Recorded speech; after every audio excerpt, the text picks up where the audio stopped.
আমি এবং আমার সহকর্মীদের সঙ্গে যখন কথা বলবেন অধিকার নিয়ে। আপনারা মালিক, এখন যেহেতু আমি মন্ত্রী, অতএব আমি চাকর। আমরা যদি জনগণের কাছে এই আস্থাকে ধরে রাখতে না পারি, তাহলে তার পরিণতি কি হয় তা আমরা শেখ হাসিনার কাছ থেকে শিক্ষা নিতে পারি।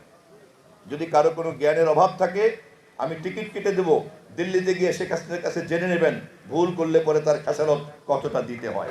আগামী 17 তারিখে আমাদের সরকারের বয়স হবে 1 মাস। আমাদের ভোটারদের ভোটের কালির দাগ শুকায় নাই এখনো, অনেকের এখনো কালির দাগ আছে। কিন্তু আমাদের এই 5টি প্রতিশ্রুতি, আজকের এই উদ্বোধনের মধ্য দিয়ে এই 5টি প্রতিশ্রুতি আমরা তারেক রহমানের নেতৃত্বে ইতিমধ্যেই বাস্তবায়ন করেছি ইনশাআল্লাহ। আপনারা দেখেছেন ইতিমধ্যেই ফ্যামিলি কার্ড বন্টন করা হয়েছে। আপনারা দেখেছেন কৃষক কার্ড বন্টন করার জন্য আমরা প্রস্তুত হয়ে আছি। কৃষি ঋণ মওকুফ করা হয়েছে। ইমামদের ভাতা দেওয়ার কাজ শুরু হয়ে গিয়েছে। আজকে খাল খননের মধ্য দিয়ে আমাদের খাল খননের কাজ শুরু হয়ে গেল। করি এই প্রকল্প পরিচালনা যারা করছেন এবং এই প্রকল্প পরিচালনার ব্যাপারে মন্ত্রী হিসাবে আমি যেমন এটাকে নেতৃত্ব দিব, তেমনি আমার সহকর্মীরাও তাকে সহযোগিতা করবেন। আমি আমাদের এই প্রকল্পের ঠিকাদারকে আমি আগামী 2-1 দিনের মধ্যেই ডাকবো।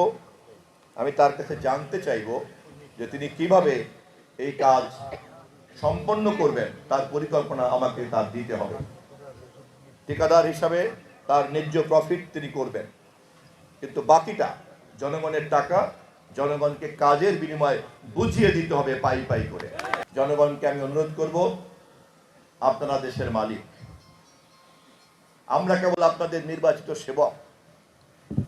আমাদের সঙ্গে এমনভাবে প্রশ্রয় দিবেন না যে আপনারা প্রজার মন্ত্রী সাহেব আর তার চালাপালারা হলো সব মালিক। তা না, মালিক আপনারা।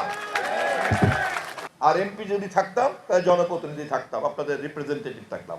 এখন আমি আপনাদের জনপ্রতিনিধি, একই সঙ্গে আমি জনগণের চাকর। আমার সঙ্গে যখন কথা বলবেন, তখন আপনাকে সেবা দেওয়ার জন্য আপনার নিয়োগপ্রাপ্ত চাকুরিজীবীর সঙ্গে যেভাবে কথা বলেন ওইভাবেই কথা বলবেন। আর আমার সঙ্গে যদি ওইভাবে কথা বলেন, তাহলে আমার সহকর্মীদের সঙ্গে কিভাবে কথা বলবেন তা নিশ্চয়ই আপনারা বোঝেন। বাঁশের চাইতে কঞ্চি বড় হতে দেওয়া যাবে না। খাল খননের উৎসস্থল থেকে এর শেষ বিন্দু পর্যন্ত পানি প্রবাহ নিশ্চিত করতে হবে। খাল খনন প্রকল্প কিন্তু ঠিকাদার আর ইঞ্জিনিয়ারের টাকা পয়সা আয় করার জন্য হতে পারে না। খাল খনন প্রকল্প হচ্ছে কিন্তু নদীতে পানি প্রবাহ করে কৃষি জমিতে পানি পৌঁছানোর জন্য।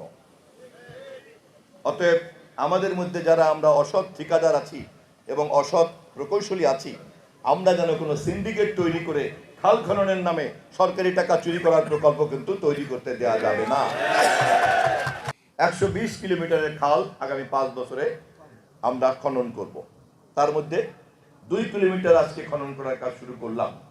আরও 118 কিলোমিটার খাল যদি আল্লাহ আমাকে আয়ু দেয়, তাহলে আপনাদের এমপি থাকা অবস্থায়, মন্ত্রী থাকে কিনা সেটা তো প্রধানমন্ত্রী জানেন, সেটা তো আমি জানি না, তবে যদি আয়ু থাকে আগামী নির্বাচন পর্যন্ত আপনাদের এমপি হিসাবে এই 118 কিলোমিটার খাল পর্যায়ক্রমে আমরা সম্পন্ন করব।